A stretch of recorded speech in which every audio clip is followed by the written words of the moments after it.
Throughout the 105 years of the National Football League, we've seen records set and records broken as the game evolves and new legends set a new standard for greatness. And whilst we've seen some major records tumble in recent years, the league still has those chosen few that aren't going to fall anytime soon.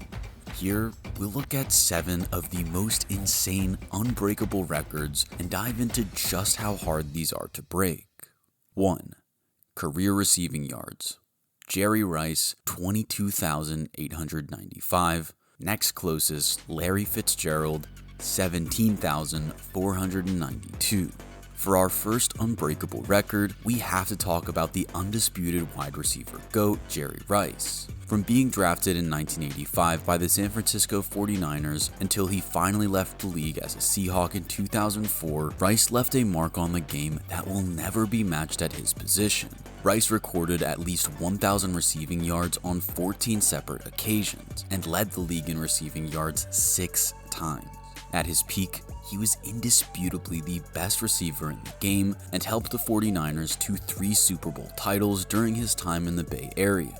However, what makes this record truly unbreakable is Rice's incredible longevity. In 2002, whilst playing for the Oakland Raiders, Rice put up a 1,200-yard campaign during a season where he turned 40 years old, an age when the vast majority of his peers were long retired. The true absurdity of Rice's career lies not just in the fact that he was still playing until his early 40s, but also in the fact that he remained productive during that time. As a result, by the time he hung up his cleats, he'd reached 22,895 receiving yards, a total of 5,403 yards above his nearest rival, Larry Fitzgerald. To give you an idea of just how big this chasm is, Larry Fitzgerald, an all-time great in his own right, is as close to Rice in first place as he is to Hines Ward, who sits in 30th place all-time with 12,083. No current player is likely to get close either. Put it this way, Justin Jefferson has had an all-time legendary start to his NFL career and has averaged 1,486 yards a season over his first 5 years. In order to catch Rice's all-time total, he would need to keep this pace up through the 2039 season, which, great as he is, that's obviously not going to happen, and just shows how good, and for how long, Jerry Rice truly was. 2. Career rushing yards. Emmitt Smith, 18,355. Next closest, Walter Payton, 16,726. In terms of rushing yards, Emmitt Smith doesn't quite have the same gap as Rice, but his record looks just as unbreakable in the modern NFL. Smith played 15 seasons in the league, and like Rice, he continued to be productive late on in his career, still putting up 937 yards in his age 35 season in 2004.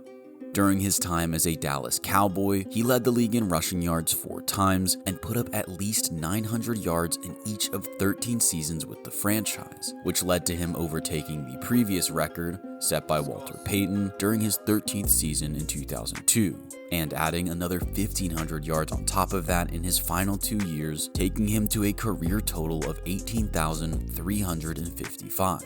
As we've said, Smith's lead isn't as big as Rice's, but any man chasing him down has to deal with the reality of a more pass-happy league in the 21st century. Of the 50 men with the most career rushing yards, only 2 are currently active. 19th ranked Derrick Henry and 40th ranked Ezekiel Elliott, whose career is all but over by his 30th birthday. Henry, of course, is coming off a monstrous 2024 campaign, but at the age of 31, he still trails Smith by over 7,000 yards, and it's almost impossible to imagine him making that up, especially as he'd be looking to put up campaigns in his mid-30s, which is almost unheard of. Smith's record is largely untouchable due to his phenomenal durability. During his 13 seasons, he had no seasons missing more than 3 games. In the latest decade, so many phenomenal running backs have seen their careers derailed and ultimately ended by injuries, from Jamal Charles to Todd Gurley. For Smith to have a healthy, high-level first 13 years is basically unheard of, and has ultimately taken him to the rushing mountaintop. As the game transitions even further away from the every down back, expect this record to last for a very, very long time. 3. Most touchdowns in a season. LaDainian Tomlinson, 31 in 2006. Next closest, Shaun Alexander, 28 in 2005. By the same token, here's another fairly recent record, which feels increasingly more unbreakable with every passing year. In 2006, San Diego Chargers running back LaDainian Tomlinson had an MVP season, putting up an absurd 31 total touchdowns across 16 games, with 28 rushing touchdowns accompanied by 3 receiving touchdowns. During the golden running back age of the mid-2000s, however, this record seemed breakable. As in the 6 previous seasons, Marshall Faulk, Priest Holmes, and Shaun Alexander had put up 26, 27, and 28 touchdowns respectively. They were all superstar running backs who could break off big plays as well as punch the ball in at the goal line. However, in recent years, the league has shifted away from this, with few teams relying purely on one running back to do the bulk of the team's scoring. Even though there are more touchdowns scored in the 2020s than in any previous decades, no one has got close to Tomlinson's record in the last 15 years, with only Raheem Mostert, Christian McCaffrey, Alvin Kamara, and Todd Gurley even getting within 10 total touchdowns of this record. Tomlinson's 2006 season was a perfect storm of an explosive offense, the league's best that year, producing a 14-2 record which saw the team lead most games from the front and lean on Tomlinson to close games out.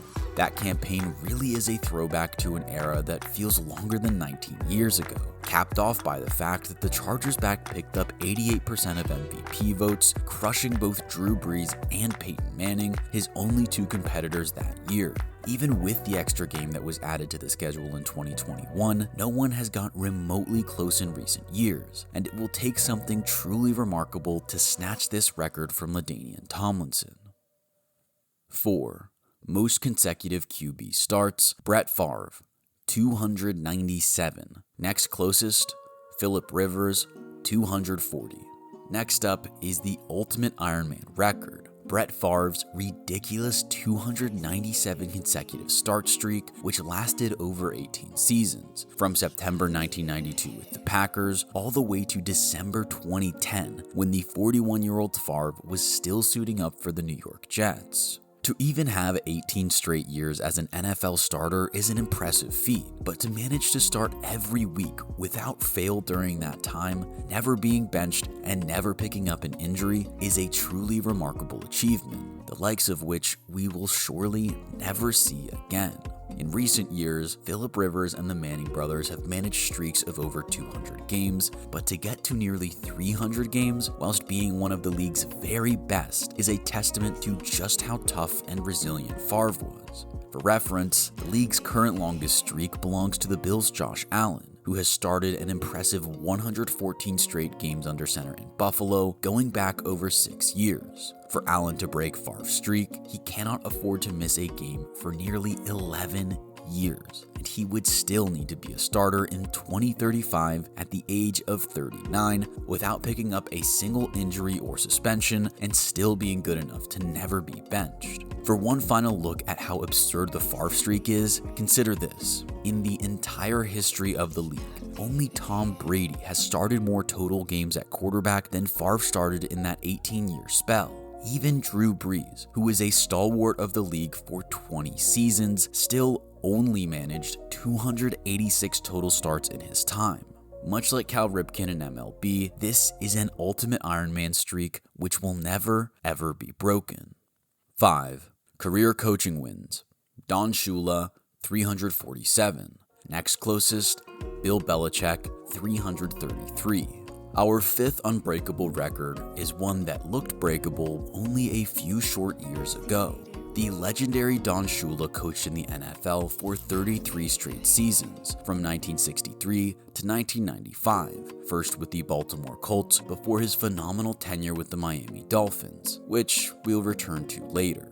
During that time, Shula coached his teams to a total of 347 wins, including playoffs, cementing his position as the winningest coach in league history, as well as his place as one of the greatest coaches the league has ever seen. A model of consistency, Shula only had a losing record twice during that time and regularly saw his team as one of the league's very best, qualifying for the playoffs on 20 occasions.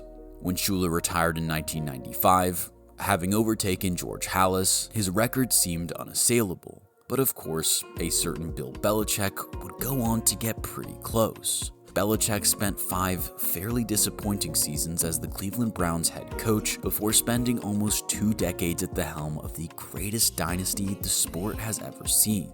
Under the Belichick administration, the New England Patriots managed double-digit wins in 17 straight seasons, including an 8-year run with at least 12 wins. They also won 29 playoff games during this phenomenal streak of success. Of course, this finally came to an end when Tom Brady departed for Tampa Bay in 2020, and Belichick would eventually leave Gillette Stadium after a 4-13 season in 2023. So, after an incredible, unprecedented run of success, including the most playoff wins ever, Bill Belichick still found himself 14 wins shy of Don Shula's 347, which many had tipped him to break.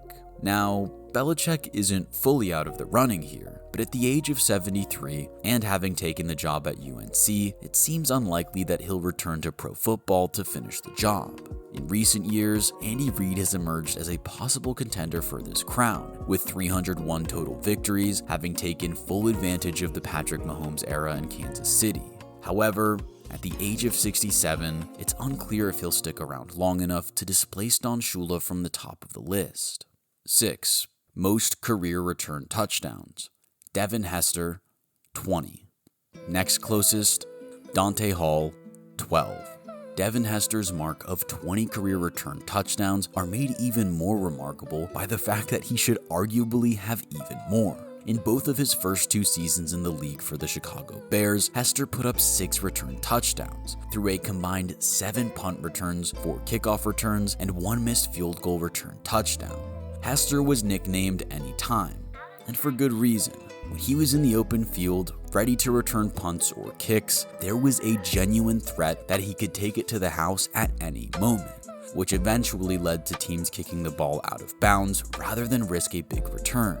Despite this, he was still able to make his mark on the record books, having put up a total of 20 return touchdowns across an 11-year pro career, which stands as an all-time NFL record. This also led to Hester being elected to the Pro Football Hall of Fame in 2020 as the first ever return specialist to do so. It's difficult to imagine Hester's record being broken for a few reasons. Most obviously, prolific returners are likely to receive the treatment that Hester did as his career progressed, with punters being advised to simply eliminate the risk of a big return. But perhaps more significantly, various rule changes in the league in recent years have led to a decrease in return attempts across the board, as kickers either put the ball through the back of the end zone, or returners are coached to simply down the ball in the end zone and begin the possession on the 35-yard line, rather than risk not even getting that far on the return attempt. It's possible that if a player as electrifying and dynamic as Devin Hester entered the league today, he wouldn't have been able to have the same impact. Such is the reduced importance of the kick return in particular. This is a shame for fans of big returns, as the league continues to legislate out the impact that Devin Hester had in the mid-2000s. But it might ultimately be good news for Hester himself, who stands to hold on to this record for many years to come. 7. Perfect season. 1972 Miami Dolphins. Next closest, 2007 New England Patriots, lost Super Bowl 42. Finally, it's time to talk about the perfection achieved by the 1972 Miami Dolphins and the fact that no one has ever quite matched it. During that 1972 campaign, Don Shula's Miami team won all 14 regular season games before a wild-card victory over Cleveland, an AFC Championship victory over Pittsburgh, and finally, a 14-7 victory over Washington in Super Bowl VII, which secured pro football immortality as the first, and so far, only perfect team of the Super Bowl era. In the half-century since, several teams have come close, with the most famous example of these coming in 2007. The New England Patriots ran through the league like a buzzsaw that year, winning games by an average of nearly 3 touchdowns en route to a 16-0 season, the only time this has been achieved since the season was extended from 14 games in 1978. But as we all know, their efforts at a perfect season were thwarted by Eli Manning and his New York Giants, who stunned the Pats as 12-point underdogs in Super Bowl 42 and ensured that the 72 Dolphins remained alone as the sole perfect team in league history. Throughout history, several teams have come close. The 85 Bears and 84 49ers both won the Super Bowl on the back of 15-1 seasons, giving them the same 18-1 total record as those 07 Patriots. However, of the last 4 teams to manage a 15-1 season, the 98 Vikings, 04 Steelers, 11 Packers, and 15 Panthers, none of them managed to go all the way to glory, showing just how hard it is to keep up sustained excellence in the NFL. The 2015 Panthers began the season 14-0 and looked like a real contender to achieve perfection, but they suffered a shock 20-13 divisional loss to the 6.5-point underdog Falcons in Week 16 that year, highlighting that even the best teams tend to have at least one off day. Even the 72 Dolphins had to deal with 3 one-score games that season, including a 24-23 squeaker against Buffalo, which could have easily gone the other way. Now the league has added a 17th regular season game. The idea of running a full 20-game gauntlet against the league's very best teams seems harder than ever, especially as the league becomes more even. In the modern NFL, there are fewer easier games than ever, and as a result, it seems unlikely that we'll see those 72 Dolphins matched anytime soon. Which of these records do you think is the most breakable? And which of these did you find the most impressive? Let us know in the comments.